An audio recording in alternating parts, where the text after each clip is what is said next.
Bonsoir, bonsoir. C'est bien, on se fout déjà de ma gueule, c'est chouette. L'autre jour, je rentre à la maison et puis j'entends mes sœurs qui kennent dans le salon. Mais genre fort, tu vois, genre sans gêne, tu sais, genre mais fort, tu vois, donc premier réflexe, putain, je suis deg, je suis même pas invité, tu vois, donc j'arrive dans le salon et là, qu'est-ce que je vois? Ma mère qui regardait Roland Garros. Bon, ça m'a rassuré, tu vois. J'aurais dû me méfier en même temps, j'entendais l'autre connard qui faisait faute 15-30, il y avait un truc, tu vois, j'aurais dû me méfier, mais bon. Et en fait, ma mère, elle adore le tennis parce qu'elle adore Serena Williams. Je sais pas si vous connaissez Serena Williams, c'est parce qu'elle est américaine. Ma mère, elle adore tout ce qui est américain. Ma famille, en général, elle aime tout ce qui est américain. Bon, déjà, ils sont tous obèses, hein, déjà de 1. Ils ont tous acheté des grosses bagnoles avec des crédits qu'ils pourront jamais rembourser dans leur vie. On adore les armes à feu, hein, chez nous. Hein, on a tous eu le permis de tir à 13 ans. Ah bah ça, je me souviens. J'avais 10 ans, on était à table à soir, comme ça avec mon père, on a entendu les poules qui gueulent. Mon père fait viens Jojo, on va voir dehors. Il prend sa lampe torche. Et là, qu'est-ce qu'on voit? Un gros rat comme ça qui nous fixe, on voit les deux yeux qui brillent, tu sais. Mon père, il sait que s'il bouge la lampe torche, le rat il va se barrer. Du coup, il me fait Jojo, va chercher le fusil. Le rat il a explosé sur les poules. Oh, c'était un truc de malade. C'était trop marrant. C'est là que j'ai dit j'adore les armes à feu, j'adore les Américains. Alors vraiment les Américains. Puis en plus les Américains aussi, on a découvert plein de films grâce à eux, hein. Tous les Avengers, Capitaine Américain et tout, on adore ça. C'est quand même grâce aux Américains que mes parents ils ont eu toute l'inspiration pour la famille au niveau des prénoms, hein. Parce que ma mère elle voulait que des frères qui aient des noms en N. Du coup ça fait des rimes. Kevin, Marvin, Donovan, Brian, Jason, Brandon, enfin tu vois on les a tous, hein, mais seul truc qu'on fait pas comme les Américains, c'est généralement on va pas raqueter les plus pauvres que nous en prétextant la démocratie. Tout simplement parce qu'on n'a pas de pétrole et en plus plus pauvre que nous, ça va être dur à trouver, tu vois, donc bon voilà, après les Américains, c'est quand même grâce à l'audiovisuel que moi j'ai voulu faire ma vie, parce que l'audiovisuel américain, moi je suis fan, tout ce qui est, donc j'ai dit les films, la Rocky, Fast and Furious, mais c'est aussi les séries américaines, on adore. Ma mère elle a regardé tout, hein, les Feux de l'amour, tous les trucs d'enquête, on adore. NCIS, les experts de toutes les villes, hein, Miami, Los Angeles, New York, Las Vegas, hein, moi quand j'étais petit je voulais être un expert, et bon les experts de Tourcoing, voilà. La seule expertise que tu vas faire, c'est oula, l'impact est plus grand qu'une pièce de 2 euros. Moi je peux rien faire, monsieur, hein, tu vois, donc non, ça vend pas de DVD, hein, les experts de Tourcoing, donc non, j'ai oublié. C'est là que c'est vrai que souvent quand tu regardes les trucs américains à la télé, t'as les étoiles plein les yeux et c'est des trucs incroyables, alors que dans la vraie vie c'est de la merde. En fait, il y a tellement écart entre la vraie vie et le cinéma américain. Déjà dans les films américains, les tortues c'est des ninjas, tu vois, donc dans la réalité pas du tout. Dans les films américains, ça explose pour n'importe quoi. Le mec qui a un accident, ça explose. C'est un accident, c'est juste pouf, tu vois, y a rien, là ça explose. Le mec qui ouvre des cornichons, il fait c'est dur, pouf, ça explose, tu vois, mais c'est trop bien, toi. En France, quand ça explose, c'est pas marrant. Tu vois, c'est soit l'usine AZF de Toulouse, soit le Bataclan, donc tu vois, c'est pas très marrant, quoi, ouais. Puis aussi dans les films américains, quand il y a une pandémie mondiale, les mecs ils combattent des zombies et tout. Nous on a la pandémie mondiale, on l'a combattu en tous dans le coude. Non mais bravo, non mais geste barrière et tout, ridicule, non ridicule. Mais par contre le truc qui est vraiment faux dans les trucs américains, c'est que dès que tu vois un film, les meufs elles sont bonnes. Tout le temps. Alors que tu vas aux États-Unis, les filles, elles sont un peu comme Kimberly la voisine, tu vois, elles sont un peu, tu vois, elles sont pas parce que non mais. Dans les films, elles sont trop graves, jolies et tout. Puis en plus, ce qui m'énerve, c'est que dans les films, à chaque fois, c'est romancé. Les filles, elles te jugent pas sur le physique, hein. Parce qu'on l'a vu, La Belle et la Bête, hein, comme avec Emma Watson, que tout le monde y rêverait de se la faire. Elle sera avec un bovin.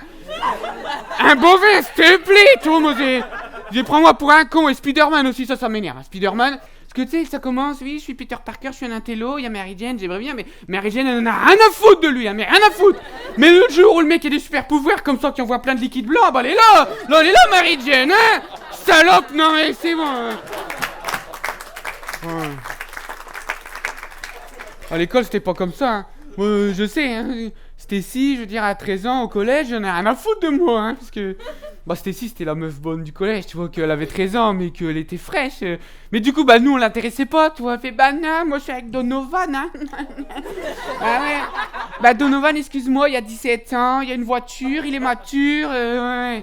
Je sais pas si vous connaissez la chanson Aurélie n'a que 16 ans, mais elle attend un enfant. Moi, je connais la version de Stacy. Stacy n'a que 13 ans, elle attend son tour pour l'avortement. Ah ouais. J'ai eu ma revanche sur la vie, hein. Je l'ai recroisé Stacy au supermarché Lidl, là. Putain, je l'ai vu sur le parking. Je peux vous dire que Stacy, c'est pas une bouteille de vin, hein. Alors là, avec l'âge, elle a pas pris de la vertu. Non. Ah là, elle a pris de la vergeture, hein, je veux dire. Et je me suis pas trompé, j'ai pas dit vergeture, elle en a, mais c'est de la vergeture qu'elle a pris, et pas qu'une, hein, parce que quand tu vois le nombre de gamins derrière elle, alors là... Ah ouais, ouais. Mais ce qui est bien, c'est qu'ils s'appellent tous Kevin, mais ils ont pas tous le même nom de famille, donc c'est... Non, mais c'est... Moi, le film américain que j'ai adoré dans moi, c'est Sex Friends. Je sais pas si vous connaissez... J'ai vu ce film, je dis oh putain c'est génial. Mais c'est une utopie, hein. C'est une utopie. En gros c'est Nathalie Portman, elle va voir un mec, dit ouais t'es mon ami, ouais. Et on s'ennuie, ouais, bah viens on ken. Allez vas-y, il ken. Elle dit par contre moi j'assume pas, parce que les filles elles assument rarement, et bon, les mecs c'est pas qu'ils s'assument pas, c'est juste que ça les arrange, tu vois. Donc le mec il est bon carrément ça m'arrange, je veux dire. C'est génial, tu ken, t'as tous les avantages d'une meuf, sauf que tu l'as pas, tu vois. Donc tous les inconvénients ils disparaissent, donc c'est économique. Parce que déjà, bah les fleurs, les restos, t'oublies, tu te fais pas engueuler quand tu rentres, ouais, t'as encore laissé la lunette en haut des toilettes, ouais, genre qu'est-ce qui se passe sur ton téléphone, est-ce que je peux voir ton téléphone, gna gna, t'as oublié mon prénom, enfin tu as des excuses à la con, tu vois. Ah là là. Puis il y a aussi des avantages, tu vas prendre ta douche, l'eau elle coule tout seul, tu dis tiens y a pas de cheveux et tout, c'est nickel, tu vas ranger tes vêtements dans l'armoire, y a de la place, t'as pas de belle-mère, ah non vraiment ce film, une utopie, moi c'est mon objectif de vie, hein. Du coup bah voilà mesdames ce soir, si jamais vous voulez être mon sex friends, bah qui tente rien à rien quoi, tu vois, moi je voulais juste apprendre à connaître mon public en profondeur, hein, c'est tout. Non mais c'est parce que sex friends en fait si tu veux tout le monde m'a dit ouais tu faut absolument un sex friend c'est trop bien mais sex friends la définition c'est faire l'amour avec ses copains. Moi mes copains bah c'est l'équipe de foot alors bah le sex friends j'ai essayé mais ça fait mal au cul hein donc ah ouais. Mais alors par contre il y a un mec du foot il m'a dit sex friends les filles elles adorent ça pour draguer y a rien de mieux. Donc moi je suis allé voir Kimberly qui est la voisine un peu tu vois donc j'ai dit Kimberly, tu t'ennuies, t'as rien à foutre, le frigo y'a rien dedans, donc tu veux pas... Tu veux regarder un petit film avec moi, j'ai la VHS de Sex Friends et tout, tu dis bon allez vas-y on regarde. On a regardé à la fin du film, et ben elle s'est transformée, elle s'est jetée sur moi comme ça, elle a voulu me violer, j'étais oh non, tu vois, elle m'a pris la zigounette, j'étais choqué, j'avais l'impression d'être le Big Mac en trop, tu sais qu'on t'a mis dans la commande. Oh ouais j'étais...